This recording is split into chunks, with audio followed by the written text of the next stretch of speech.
Hello, everyone. Welcome to our fourth episode of Finding Beauty in Your Scars and Unspoken Truth family.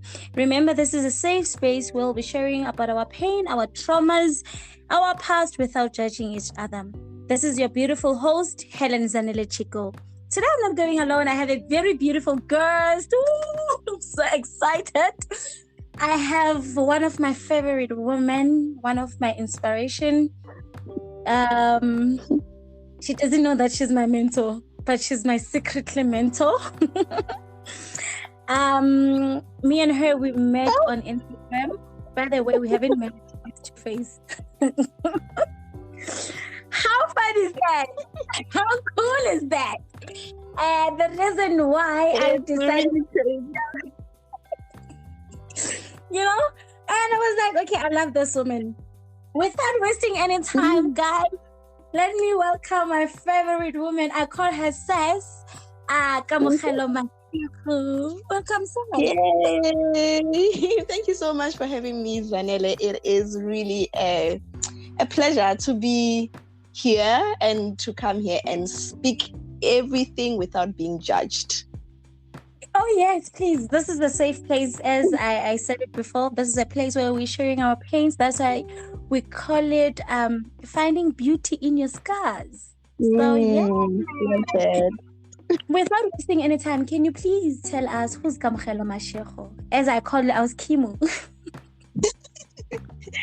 Okay, well, Kamogelo is a young, beautiful lady. I am originally from I was raised there, but currently right now I am staying in Midrand, Ebony Park. I am 31, but scientifically 32. Yes, I am a mother, I am a sister, and yeah, I'm not only a sister to my blood sister, I am a sister to people like Zanele. Yes, like hello. Yes. Okay. I'm also a YouTuber. Oh. Yes. All right. That's awesome. Thank you so much for introducing yourself. I've been wanting to interview you, but hey, you know how life it is. So, I think you get it. Yeah, don't sharing got us by. I won't even say it because wow. Yes. Welcome to South Africa. Welcome to South Africa. So, I think me and you we share the same journey of life. Yeah, we share the same journey of life, and if you don't mind me asking you, we are both HIV positive. Yeah. And it has been not an easy journey for both of us, and all that. Yeah. So being HIV positive come with a lot of stigma in our Black community. Come with a lot of stigma when it comes into relationships, when it comes to friendship, and especially when it comes to family. When you found out, okay, before I can ask them, when did you find out about your status? And by the way, guys, she has a YouTube channel where she's sharing about everything regarding HIV. Guys, please follow her channel on YouTube. You will never regret yourself. Everything that you want to know, please follow this woman. Please, guys, please. So, Seth, tell us how did you find out? and when you found out about your status, how was it for you? How did you react? The support and all that. Please take us back a bit because my listeners they don't know your YouTube channel. So for more shorts. Yeah. Going back. So when I found out that I was living with HIV, it was 2014. August. Okay. So I went to the clinic to get an injection for the pathogen for the contraceptives. So when I got there, I was just everything that I went there to do. And as I was walking out, I was just curious as I saw the door that was just written HIV and AIDS counseling. Yes. And I was like to myself, the last time I tested for HIV, it was just after birth. So I'm curious just to go and test again. And I did exactly that. I knocked, I got in. I told them that I would like to test for HIV. Well, they took me in and they started to counsel me before they started doing the HIV test. And they explained everything, how the kit works and everything. So as they were doing that, they immediately pricked my hand and they tested me, and the nurse asked me that how many lines do I see? And I was like, I am seeing one line, and the second one, it's very blurry for me, so I'm not gonna count that as 2 lines. And then she was like, please look properly. As I have explained, 1 line, it's you are HIV negative, and 2 lines means you are HIV positive. And I was like, darling, I am seeing 1 clear line and I'm seeing 1 blurry line. So to me, yes, I'm saying to a professional, like I'm arguing with them, like I am seeing 1 clear line. And she's like, okay, let's take another one just to confirm. Let's take another one. And she did that also. And still, 1 line was clear, 1 line was visible. And she was like to me, you know what, go to room number so and ask the nurse in there to also test you so that we get a clear confirmation. I was like, sure, let me do that. I took all those 2 tests and then I went to the other room. I knocked and then she said I must come in. I explained to her everything and then she was like, okay, let me also do my own tests. And then she also pricked me, and with her, 1 line appeared.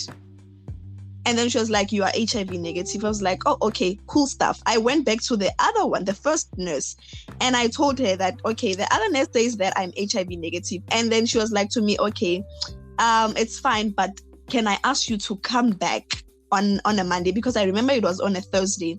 She said, can you please come back on a Monday so that we properly conclude this without any rush. I was like, okay, fine, I will come back. But in my mind, I was like, nope, I am not going back there. Okay. I said I'm not going back there.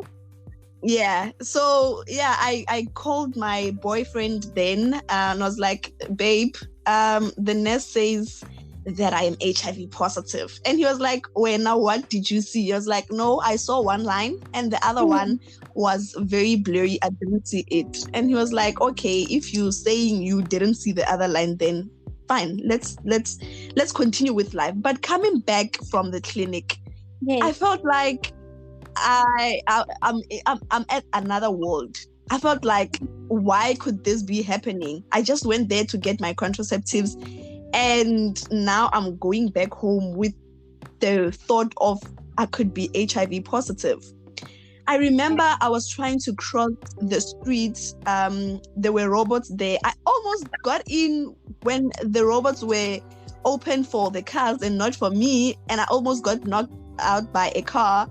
Then this other guy helped me and said, Sisi, robot ivulile. Why you ungena robot ivulile? And I was like, I'm sorry, my mind is just not here.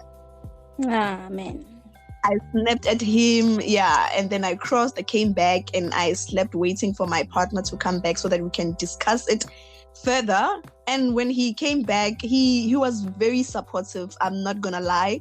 He supported me, and he was like, you know what, we're gonna do this. We will find a way out of this as to how we should go about it, what we must do and on. I was like, but I saw 1 line and I'm not gonna back up on that. I was tapping into my denial stage. You get it?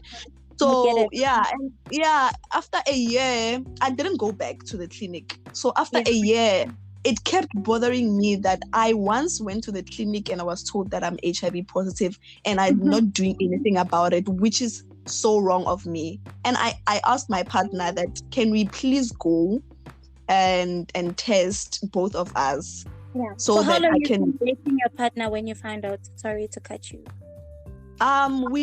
When I found out, we started dating the same year, 2014.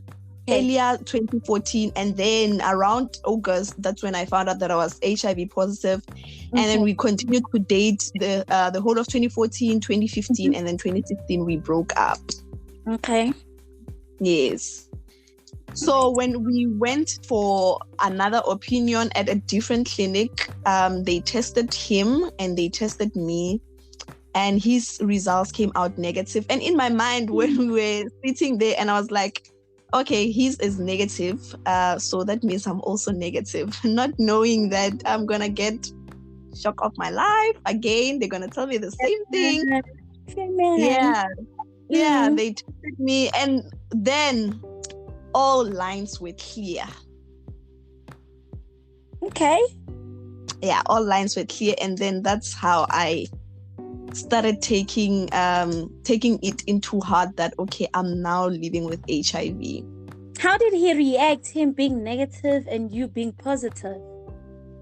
Like I said, he was shocked, because both me and him, we were not really too much into the HIV stuff. Like, we would just those lighter information, lighter articles, we would read about it, but not going deep into it. But he was very supportive. I'm not gonna lie, he was very supportive. He told me that everything is gonna be okay. He will help me. I should open up if I want to speak about it. I should not be afraid to speak about it. And yeah, he was very supportive. So,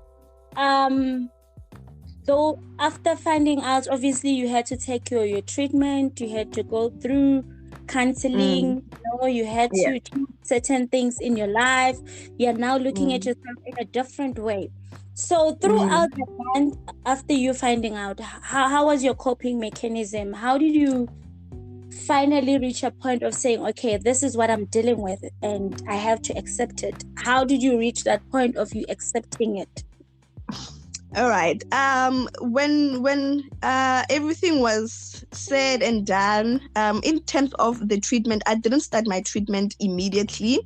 It was it was back then when the only people that had to take treatment were the ones that their viral load was really, really high and their CD4 counts was really, really low. So when I started treatment, when I got diagnosed, my CD4 count was on 601. So I just took the 6 months treatment for preventing TB, and I would just go for my monthly checkups.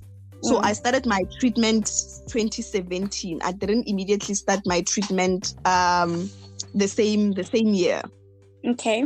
So so for my coping mechanism, what I did, because I'm a very bubbly person and I express how I feel through talking.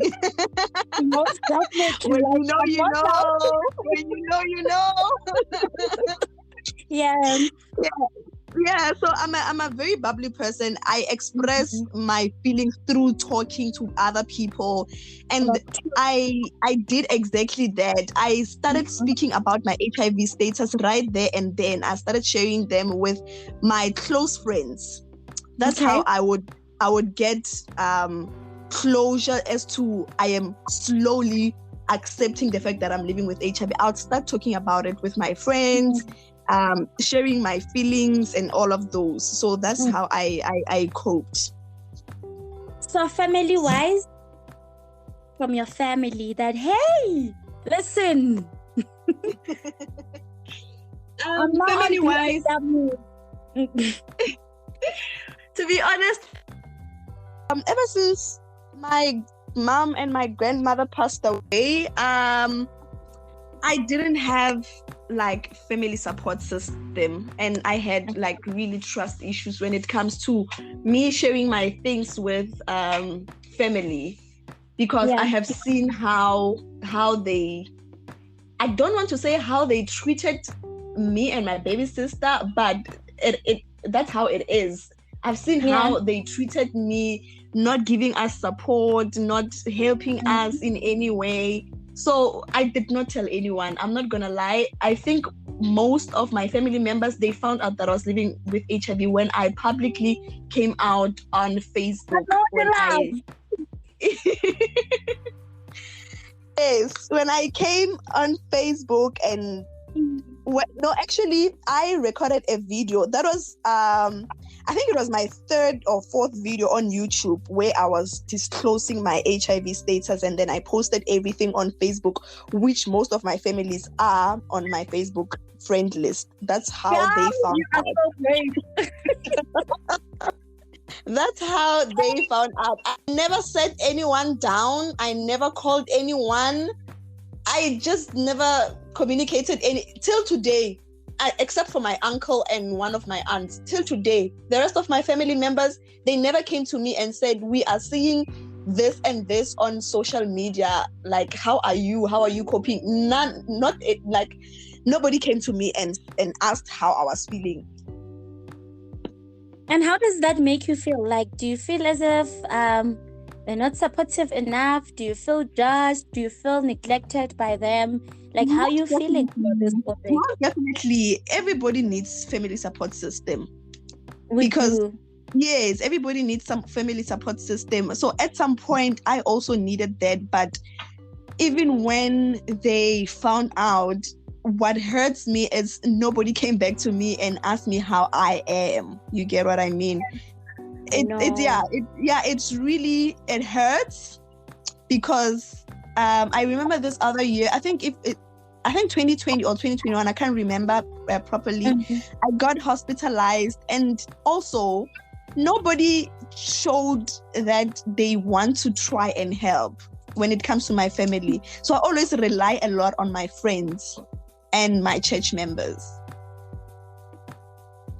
So, yeah, that's a very sad thing, that where you are looking for support, you don't get it, hey? Especially you don't get it. I remember I also experienced the same thing when it comes to my mom, you know? It only took one person to change my entire status, but you know how Black parents are. You know how our Black community when it comes to those things. So I never heard that enough support. So I fully understand you when you're saying you sometimes, not actually sometimes, but in this kind of state, you need your family to support you.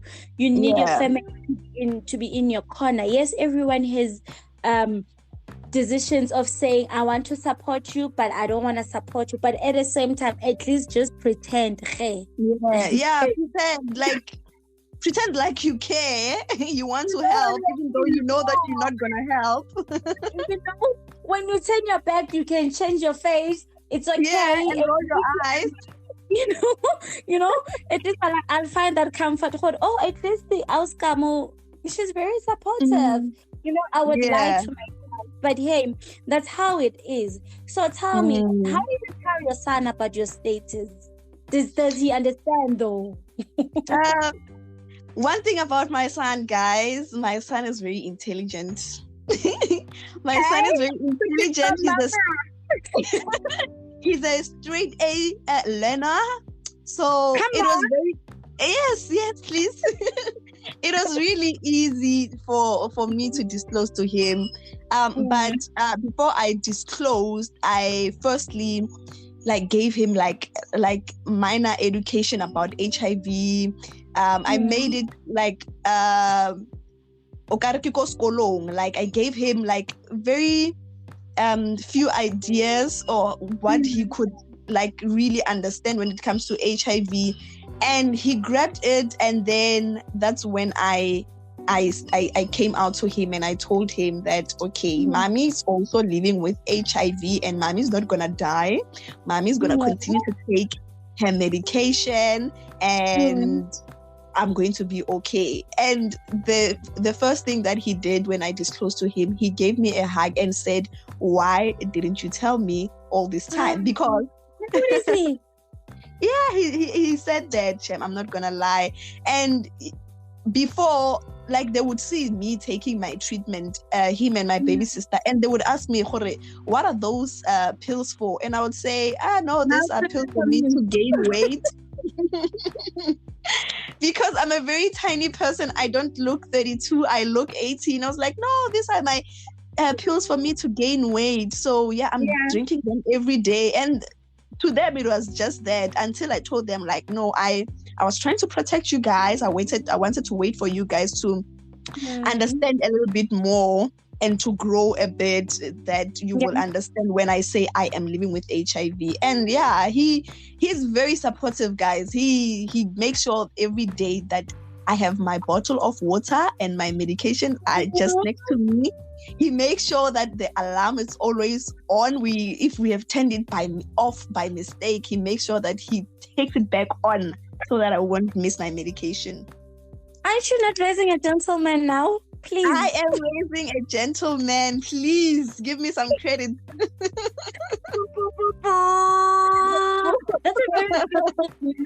That's a very it's a very nice thing that your son, he's very understanding. There's another thing that we need to teach our young kids, especially in that when someone is HIV positive, doesn't mean it's the end of the world. Doesn't mean that definitely. Doesn't mean that that person will infect you by touching you, because some are dealing with a lot, you know? Yeah. I remember I was in a public transport, and this guy, he was like, I would never. Listen to that. Lack of education, lack of knowledge. It's killing our society. It is. And I wanted to comment, but at the same time, you're like, let me keep it to myself, because you're also scared to be judged. You're also scared to be looked in a different form, in a different way, you know? So we still need more education when it comes to this data. We still need more learning when it comes to this whole thing. So did you tell anyone from your work? You know, because every month you have to go and get your pills. You have to go for your checkup, you know? Yeah. With me, I think 3 months or 4 months later, after my diagnosis, I immediately told my manager. She was very curious as well, because monthly I would ask that, can I knock off early? I need to go to the clinic. Like, she didn't understand until I sat down and I was like, this might make me look bad at work, that maybe or something like that. Let me just come out and open up to her so that she understands every time I asked her to knock off early so that I go to the clinic. And she was absolutely understanding. And she also encouraged me that, you know what, whatever it takes, if you're gonna be going to the clinic, you know how public clinics are, sometimes they get full and then people don't get help. And she was like, if you go today and you don't get help and tomorrow you're still gonna go, do not hesitate to come and tell me that you need to go back again, because I want you to take your medication. And she was very, very supportive. She was very supportive until when I got my medical aid. For now, things are way, way, way easy. They just dropped my medication at my doorstep. So yeah, it's really good. But right now, because I'm in a new working place, I didn't tell them. I didn't tell my manager, but my colleagues knows, because they are young people. They're on social media. They have seen things. And like I said, it's easy for me right now, because I'm on a medical aid and they just drop my medication at home. I don't need to go to the doctor. I only go to the doctor every 6 months. Man, I call ourselves as very special people. Yeah, babe. very, very, very special people. You know what? You must, you must handle our care. Yes, please. So, okay, the support from the family, it was in there, but the support from friends, it was there. Also, the support from work, it was there. So we are coming to the thing, relationship. How do you ever go out to your relationship and say, hey man, you are dealing with this? Babe, one thing about me, I'm very vocal. I just be your friend, because no. To tell you, to tell you, it took me years to be public about my status, Yeah. A lot of people, they found out on my first podcast, which was last year. And I tell you that I was shaking like hell. I remember when we started. Yes, I remember when you started talking. You were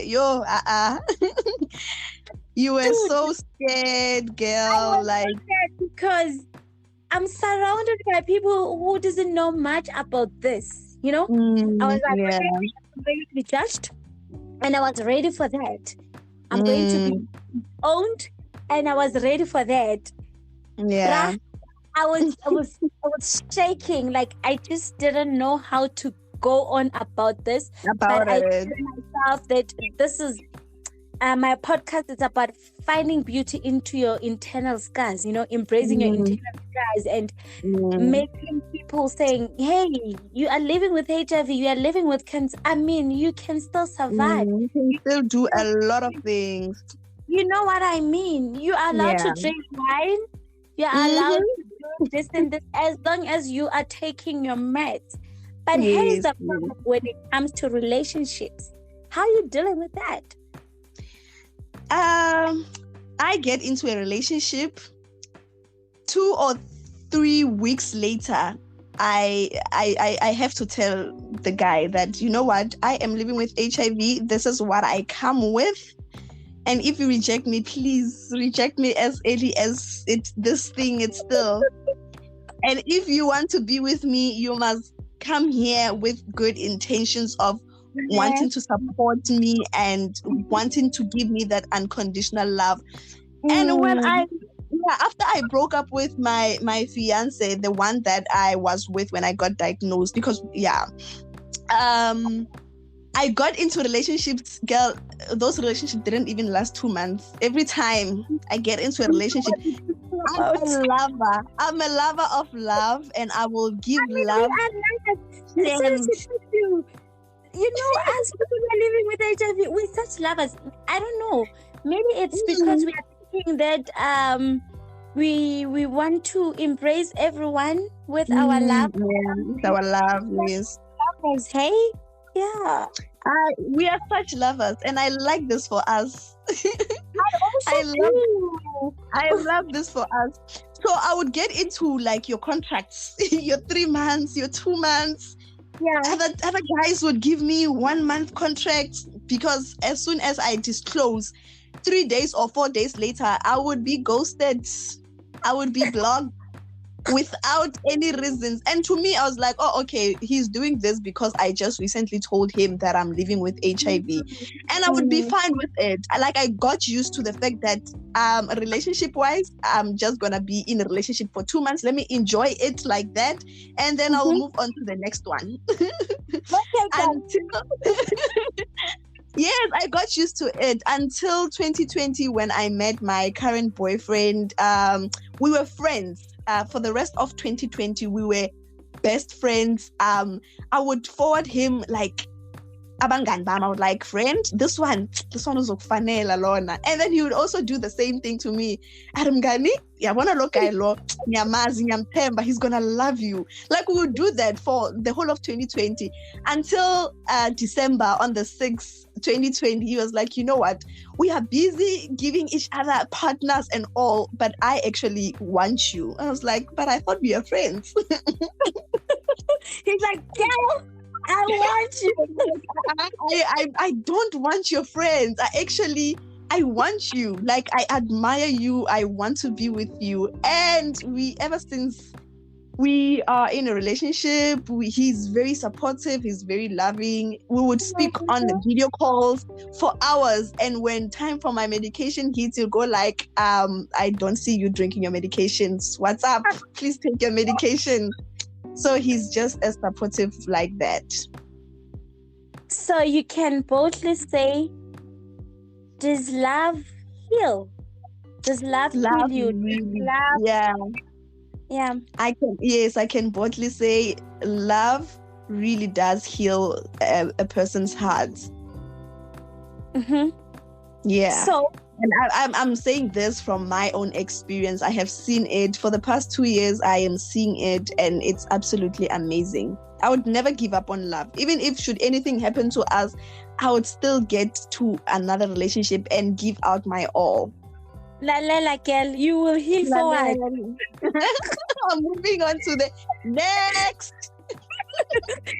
You just want to give this love, baby girl. You just want to love without, Love didn't do anything hurtful to us. Love is a very patient thing. Hence, people that are HIV negative, when getting into a relationship with a person that is living with HIV, you need to be patient with that person. Because we go through a lot of emotions. Can you please say that out loud? Actually, can you please tell them about the after effects of the medication? Cause yo, it's a lot. Those fatigues, those drowsiness, the diarrheas. At some point, when I started my medication, I fainted because of the side effects. What? I fainted I just got, like, when I got at work, I was very drowsy. I fainted and I had to go home, and I went to the doctor. He booked me off for like 13 days. What? I am telling you. So, but like, as you all know, the side effects, they differ from person to person. One would have diarrhea and just minor headaches. One will have a rash and like so much fatigue. So it differs with people. So people need to be patient with us. I used to be fatigued, hey? I used to be fatigued. I used to be emotional. Yes. I would just cry without no reason. So, like, it's a lot, it's a lot. That is why when someone says, they're gonna take a prep, I'm like, are you ready for the emotions? I'm not saying the wrong thing, but psychologically, bruh, are you ready for the emotions? Because it's a lot, Oscar. It's a lot, It is, but what I like about all these side effects, they don't really last for long. They don't. They last for about 2 to 3 weeks, and then after that, you become absolutely fine. You are good. So to someone who just found out about their status and they feel like it's the end of the world, they feel like they won't find love again, they feel like they're going to be judged, what can you say to that person? To a person that just found out that they are living with HIV, I don't really like saying they are HIV positive because, like, I like to I love saying it, you are living with HIV, you're not basically that virus. So to a person that has found out that they're living with HIV, one thing that I will say is be true to yourself. Never stop loving yourself regardless of what has changed, and accept the new you that you are going to move on forward with yourself. Love yourself and find support system. It is a lot. Yes, I know it gets very emotional, and you sometimes judge and ask a lot of questions which are really not necessary. I always say this on my YouTube channel, that asking yourself questions like, why me? Where did I get it? When did I get it? It won't change anything, because at the end of the day, even if you find those answers, it will never change the fact that you are now living with HIV. Just love yourself, accept your new you, and just take your medication, and just know that you're going to be fine. It's not the end of the world. You can still do a whole lot of things. Yes. You can, and adding to that, I mean, you can still go far with your life, You can do a whole lot of things. This lady knows, is it Nosine? The lady that is no. Yes. I mean, I was watching her episode on YouTube where she was talking about pregnancy, how it was difficult for her to conceive. how her husband was just supportive about this whole thing. And you're looking at those kind of people and you're like, I mean, I can live longer. You're looking at Canada. I remember I used to love Chris. I still love her when I was young. I didn't understand why I loved that woman until when I found out about my status. Then I was like, oh, actually, I was you know, Christelle the candidate has been living with HIV. I don't know for how long. And look at her. She's so beautiful. She's beautiful. She's very intelligent. Now she's gonna start her own family. Like, it's so beautiful. You know, the way God works, such amazing. It's really amazing how God works. Like, he would, God will get you into things and mold you. And when he starts to raise you, you will shine like, I don't know, you will shine and embrace other people as well through the life that you're living. My mom Fundisi once said to me, she was like, Zanele, if you give up, do you know how many people they are going to die because of you? Like, because a lot of people look up to you. I know for a fact. Not knowingly, you know? You like not knowingly, because I remember with me when I came out publicly on my YouTube channel, I got so many DMs. People from outside of South Africa disclosing their stories to me, and they were open up, and a lot of them still right now, they come back to me and say, Kamo, you have helped me so much. I didn't know that I could go to this extent, but because of you, we really appreciate that you came out and you are giving us strength. So without knowing, you are healing a lot of people. That's why I love speaking about my HIV status. I love educating about it. I love speaking to other people and just listening to their story. That's all a lot of people are looking for. They just want somebody just to listen to their story. And I'm always here to speak. You know, I always say this to you, whatever, whenever, whatever time, you must just text me. I know. I remember there was a time where I just wanted to give up from taking pills. I was like, oh, these pills are just driving me. And I went to YouTube. Then somehow I went through your channel and I was like, okay, I think I needed this motivation. Yes, because we do get medication fatigued. I also got to that point. I think this other time I was really, really, really like saying to myself, like, am I going to drink this for the rest of my life? This huge pill is so exhausting and all. But then I thought of my kids. I was like, I'm not going to stop taking my medication because I know I'm going to get sick. And if I get sick, I might die. So I just had to think of my kids. Yeah, that's a good thing. We need to keep on pushing. We need to keep on taking good care of ourselves. So in this whole thing, you've been living with it for 6 or 5 years now? No, babes. I've been living with HIV. I'm going to 9 years now. I'm doing on a decade. I'm almost on a decade. I'm doing 8 years this year. I'm doing 8 years this year. You see, Aish, going to decade, we're pushing this thing.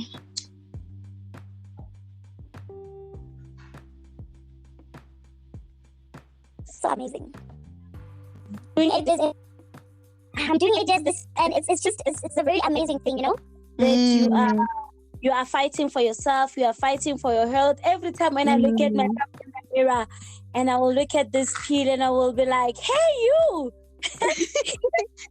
Those people are our besties right now. I'm so proud of you, woman. You know? Yes, they are our besties right now because without them, listen.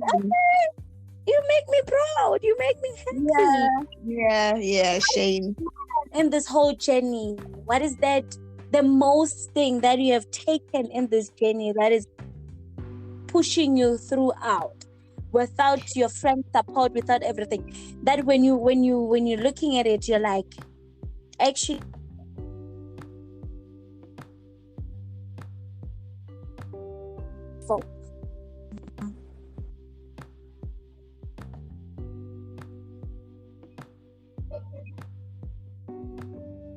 do you hear me, Oscar? Yes, I'm here. No, I couldn't get your question. Okay, the line was bad. My question is, in this whole years you living with HIV, what is that you have learned in this whole journey? I've truly learned that I've got strength for days. Come on. I've got strength for days. Considering all the things that I have went through, I now look at myself, I'm like, baby girl, I am really proud of how you taking all this thing. Because a lot of people, they are scared to even speak about their status, even just to a friend. But me, the courage that I have, the strength that I have, I always applaud myself that it took me to be diagnosed with HIV to realize the level of strength that I have. Woo! Come on. It really took me that understand, no, you can do this. You can push through. So the level of strength and the level of acceptance that I have with regard to my HIV status, absolutely amazing. Wow. So you have learned that you have a strength of an elephant, girl. For days. You're like, actually, I can carry this load. It's not heavy. Yes, it's not really heavy, guys. Please, it's not heavy. Yes, the first stage, yes, it's gonna be like a lot. But once you get to a point where you accept who you are, living with HIV, it's a smooth ride. It's a smooth ride. Like I would get a lot of people. Yes, like I would get a lot of people, maybe in groups or in a taxi, speaking about HIV. They will bash people, or they'll say, yeah, but people will go out and having unprotected sex. What? Yeah, they deserve it and all of that. I would stand up and say, I need your friend. Yeah, please. Wow. I would stand up and say, with me, it did not happen like me sleeping around for me to be infected with HIV. It took me one. I just trusted one person, and that one person infected me with HIV. So this thing of people saying, yes, people that are living with HIV, they're busy sleeping around, that's why they got the HIV and what so not. Like, I would stand up for everybody that is living with HIV. It doesn't really happen like that to some other people. So please hold your horses right there. Hold your horses right there. Like, hold it there. They are born with it, you know? Yes, other people are born with it. Other people got infected as they were helping others. They touched needles and what so not. Like, you get what I mean? So it's a lot of people that are lacking this information. You can get infected in various ways. It's not only through sex. Yeah. So people, they really need education. Remember, we once talked about this, that we need to do something about this. Yes, I remember, baby. I remember. Yeah, we need to teach our community. You know, our government is no longer talking about this, honestly. Now our youngsters, they're falling into sex like, it's a lot. They're hunting for a job. And they end up being HIV positive, and they end up committing suicide. Because I remember. Yeah, I remember this other. Was it last year? Yeah, early last year. This other young girl, saw my because I also have a YouTube page. So she saw a clip that I have posted, and she DM'd me, and she was like, I just found out that I was living with HIV a few days ago, and I'm not coping, and I think I'm done with life. I'm gonna kill myself and what's or not. You don't think that I'm talking about? People do commit suicide or attempt to commit suicide because of finding out of their statuses. And others, they're committing suicide because of what they are hearing outside when they discuss about HIV, you know? It's just a lot. It's just a lot. So we still need more education regarding this. We still, our fellow brothers and our fellow sisters who are living with HIV, can we not stop talking about this? Can we not stop educating our families, educating our friends, educating our colleagues that being HIV doesn't mean it's the end of the world for you. Being HIV doesn't mean that you want. I mean, you can still have healthy kids, you know? You can still have healthy kids. You can still do, you know, without infecting your kids if you take your treatment. Another thing, I always tell people that when you take your medication constantly, your viral load will be lower than detectable. And there is no way you're going to infect your partner. Yes. That is so true. I've been undetectable. I think when I started my treatment 2017, I think it only took me like 6 months because I was taking my medication so well, constantly on time, every day. It took me literally less than 8 months. I think it was 6 months. And then I was undetectable ever since. I never defaulted. I never, And it's a beautiful thing. Reaching that stage, my guy. It's a beautiful thing because, you can still have your normal sex life. Man. You can still plan for a baby like I am doing right now. I'm planning to have my second child. You know, you can still do. Thank you so much, Oscar, for sharing your journey. Thank you so much for having me. The voice to the voiceless. I honestly, I personally learn a lot from your YouTube channels. Even though I don't comment, but I'm like, there's something that I'm taking from it, you know? There's something that I'm learning from it. And for that, can I just say kudos for being the strong woman that you are. Thank you for allowing us, you know, young people to come and pour out our things unto you, and you not complaining and saying, but guys, I'm also dealing with that. It's a very great job and a very amazing job that you're doing, you know, to motivate us. Thank you so much. Thank you so much, Zanele. I really do appreciate. And I'm always there. Like, guys, you can text me whenever. Please, I love thinking about you. Where can they get you? Follow me on my Instagram. It is at Kamogelo Kems, KHEMZ. Facebook, it's The Real Kamogelo M. YouTube, it's The Real Kamogelo M. And DM me. I will gladly. I enjoy this HIV talks. Whether you do. I really do, Zanele. I really do. This is why I am doing this YouTube thing, because I enjoy teaching and I enjoy interacting with other people and just listening to other people's stories. Which is a good thing, because we are looking up to you, you know? You are making us to live this life. Like, I'm taking this life thing like balls, you know? I'm like, hey, listen. Yes. Thank you so much, Oscar. You know, I really appreciate you. I really love you a lot. I wish you that you have twins.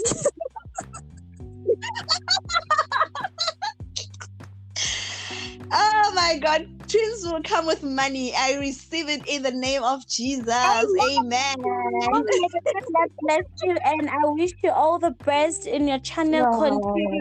Continue educating us, continue telling us about this virus, continue loving yourself. I mean, guys, I'm gonna post her picture on WhatsApp. She's so tiny. I look like an 18-year-old, please. She's so tiny, but from that kindness, it comes a lot of information. Thank you so much for following us. Thank you for listening to us. This is the safe place where we're sharing about our past, our pain, finding beauty in your scars. If you also would like to share your stories like ours, I mean, you know where to get us under Unspoken Truth family. With that being said, I wish you love, I wish you peace, I wish you prosperity, I wish you success. And Happy New Year. I never said Happy New Year to you guys. I'm so bad. This is our first episode of 2023. May the good Lord bless you all. May He cover you all. Hey, thank you so much for loving me with the good love. This is your beautiful host, HelenZanele Chico. Bye!